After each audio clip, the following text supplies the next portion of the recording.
नाशिकच्या पंचवटीत jogging track असलेल्या Shrikrishna garden समोर साकारलाय 7 मजली देवीदास हाईट प्रकल्प। मग येताय ना आजच आपला फ्लॅट बुक करायला देवीदास हाईट्स मध्ये। आमचा मोबाईल क्रमांक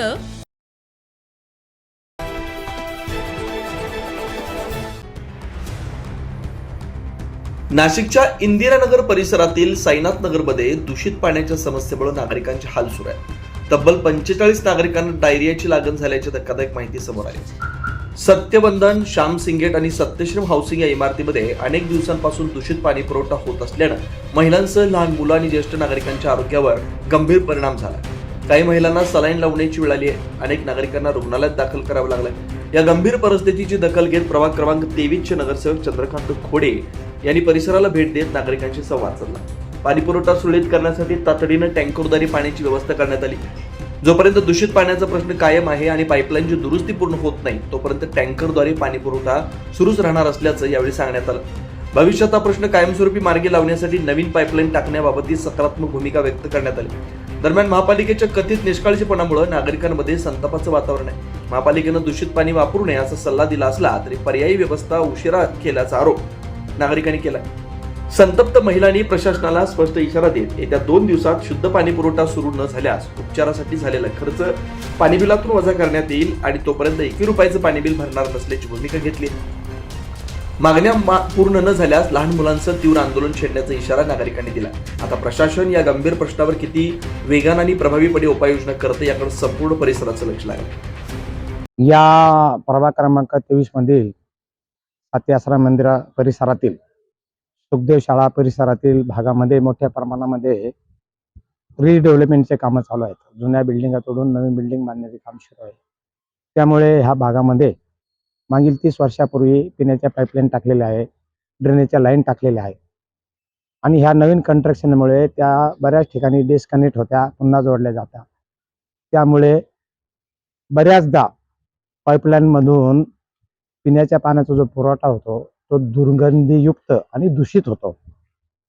ही दुसरी वेळ आहे या ठिकाणी असे होण्याची।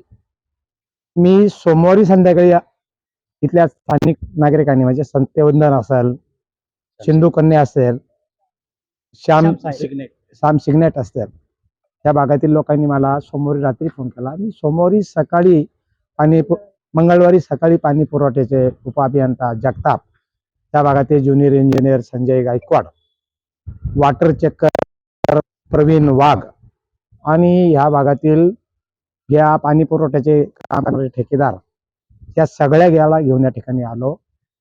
जवळजवळ ह्या साईनंदनगर चौफुलीपासून तर बापू बंगल्यापासून तर पाण्याचा त्रास कसा होता? म्हणजे कसं गढूळ पाणी येत होतं? हो, गढूळ पाणी येतो, वास पण येत होता, वास पण येत होता। पाणी मिक्स आहे आणि हे शुक्रवारपासून पाण्याचं म्हणजे जो प्रवाह होता तो जोरात होता का असं नुसतं असं लिकेज मुळे बारीक येत होता? नाही, पाण्याचा प्रवाह जोरात होता, मिक्स पाणी होतं, पाण्याचं घाण वास दोन्ही येतो। पाणी मिक्स होतं। मग काही तुम्हाला काही त्रास वगैरे झाले? हो, उलट्या झाल्या, जुलाब झाले। बिल्डिंग मध्ये सगळ्यांना सगळ्यांना जसं पुढे होत गेलं तसं मिळते आणि सगळेजण जवळपास शुक्रवारपासूनच सलाईन घेत आहेत। हो, आमच्या बिल्डिंग मध्ये 25 जण आहेत। महानगरपालिकेने काही सोय केली का पाण्याची? हो केली। हो, टँकर 2 दिवस थोडे पाण्याची टंचाई झाली पण नंतर 3 दिवसापासून आम्हाला टँकर येत आहे। आणि नगरसेवक पण भेट देऊन गेले? हो, चंद्रकांत खोडे पहिल्या दिवशीच आले आणि काल संध्याकाळी पण आले होते। मी नीलम मगर सत्यवंदन सोसायटीतून बोलते। आमच्या बिल्डिंगमध्ये कमीत कमी 25 पेशंट ऍडमिट होते, त्याच्यापैकी 18 जणांना सलाईन लागले आणि मला वैयक्तिक 12 सलाईन लागलेले आहे। माझा स्वतःचा BP 60/45 होता।